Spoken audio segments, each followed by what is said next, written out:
I just felt lost, honestly, a lot of the time. I felt really dirty. I felt really violated.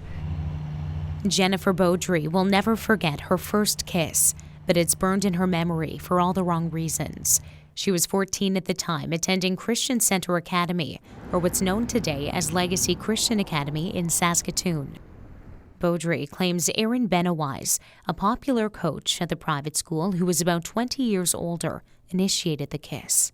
Beaudry says Benowise started paying extra attention to her a year earlier when she was 13, and that the attention only grew over the next 4 years, something that as a young teenager she says she didn't know was wrong. I was scared that if I didn't make people happy, that life would become a living hell every day. So then he started asking to meet up off-site. By the time she was 16, she says he invited her to his bedroom. He pushes me back onto his bed, so I'm on my back, he's on top of me. His hands are kind of wandering all over, so his hands go from being on my face to wandering down my neck onto my shoulders, then down like the front of me, all the way down south, I guess.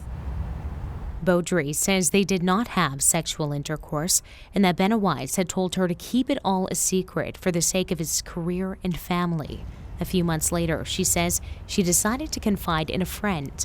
Word spread and the allegations got back to school leadership. And by January 2013, Keith Johnson, the pastor who ran the academy, met with Beaudry and her parents. Told them everything I could. I'm sitting between my parents.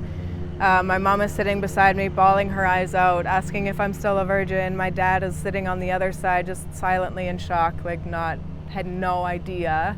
They both did, and I kept it a secret really well. Beaudry remembers the pastor saying Benowise would be fired.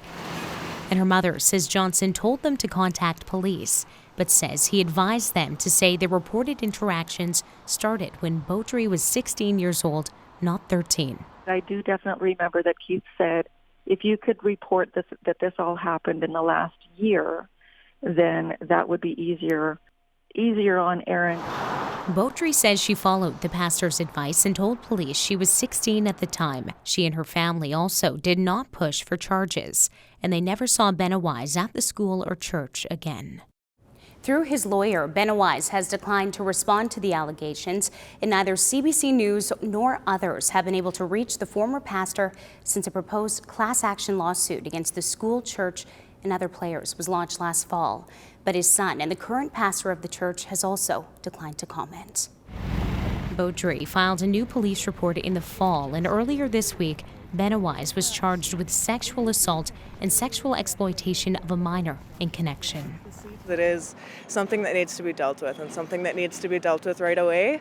So it's a huge success, I think, all around. But it's a first step in a long journey. It's not something that's over, but it's been the step, honestly, that I've been waiting for at least, like I said, 15 years now. The 46-year-old is due in court next month. And they're standing their way. Beaudry says she's eager to see how the legal process plays out and how her story can go on to help other people break their silence.